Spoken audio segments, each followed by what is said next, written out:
नमस्कार दोस्तों, मन सुंदर के आज के एपिसोड ने तो रोंगटे खड़े कर दिए हैं। क्या आपने सोचा था कि शीतल अपनी हदें पार करके खूनी साजिश पर उतर आएगी? आज आप देखेंगे कि कैसे नाहर के लिए रूही का प्यार एक मरहम बना, लेकिन दूसरी तरफ शीतल ने स्पर्श को रास्ते से हटाने के लिए एक भयानक एक्सीडेंट का प्लान बनाया। क्या स्पर्श की जान बच पाएगी और क्या पुलिस के हत्थे चढ़ी मारिया का सच घर को बर्बाद कर देगा? आज की इस वीडियो में हम एपिसोड 1493 की एक एक बारीकी पर चर्चा करेंगे, तो वीडियो को बिल्कुल स्किप मत करना, क्योंकि अंत में छुपा है एक ऐसा ट्विस्ट जो आपको हिला कर रख देगा। एपिसोड की शुरुआत होती है नाहर के उन उलझे हुए ख्यालों से जो उसे चैन से बैठने नहीं दे रहे। नाहर के हाथ पर लगी वो पट्टी जिसे रूही ने बड़े प्यार और फिक्र से बांधा था, नाहर के लिए एक पहेली बन गई है। नाहर खुद से सवाल करता है, अगर रूही स्पर्श के साथ इतनी खुश है तो उसे मेरी परवाह क्यों है? दोस्तों, यहाँ नाहर की बेबसी साफ झलकती है। वो रूही से नफरत करना चाहता है, उसे अपनी जिंदगी से बाहर दिखाना चाहता है, लेकिन रूही का निस्वार्थ प्रेम उसे बार बार अपनी ओर खींच रहा है। दूसरी तरफ रूही का वो डायलॉग कि चोट नाहर जी को लगी है पर दर्द मुझे हो रहा है, साफ कर देता है कि इस रिश्ते में दूरी चाहे कितनी भी हो, रूह का रिश्ता आज भी जिंदा है। कहानी में दूसरा बड़ा मोड़ आता है मारिया यानी पूनम की गिरफ्तारी के साथ। पुलिस को तालाब के पास से पलक के कपड़े मिले हैं, जिससे शक की सुई सीधे पूनम पर जाकर टिक गई है। पूनम चिल्ला चिल्ला कर कह रही है कि वो निर्दोष है, उसने पलक के साथ कुछ नहीं किया, लेकिन कानून सबूत मांगता है। यहाँ घर वालों का रिएक्शन देखने लायक था। दादी और पिंकू के मन में एक डर बैठ गया है, क्या वाकई पलक के साथ कुछ अनहोनी हो गई है?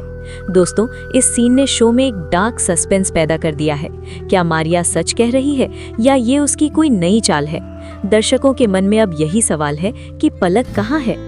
अब बात करते हैं शीतल की, जिसकी चालाकी अब धीरे धीरे उसी पर भारी पड़ रही है।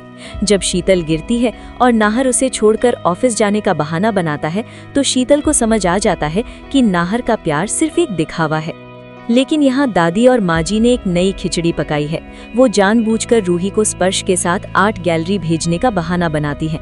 मकसद सिर्फ इतना है कि नाहर अपनी आंखों से रूही को स्पर्श के करीब देखे और हमेशा के लिए उससे नफरत करने लगे। नाहर को यकीन दिलाने के लिए ये आउटिंग प्लान की गई थी, लेकिन उन्हें क्या पता था कि ये आउटिंग किसी की जान पर बनाएगी। चलिए अब उस सीन पर आते हैं जिसने सबका दिल दहला दिया।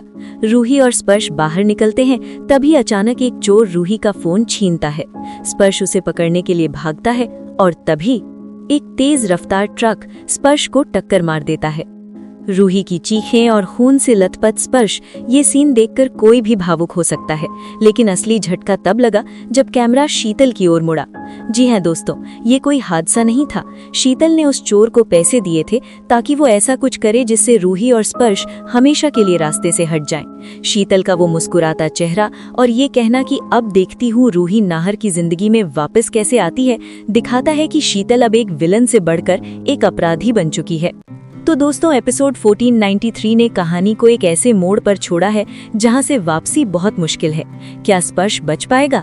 अगर स्पर्श को कुछ हुआ तो क्या रूही खुद को कभी माफ कर पाएगी? मेरा मानना है कि इस एक्सीडेंट के बाद नाहर का दिल फिर से रूही के लिए पसीजेगा, लेकिन शीतल अपनी इस जीत को हार में नहीं बदलने देगी।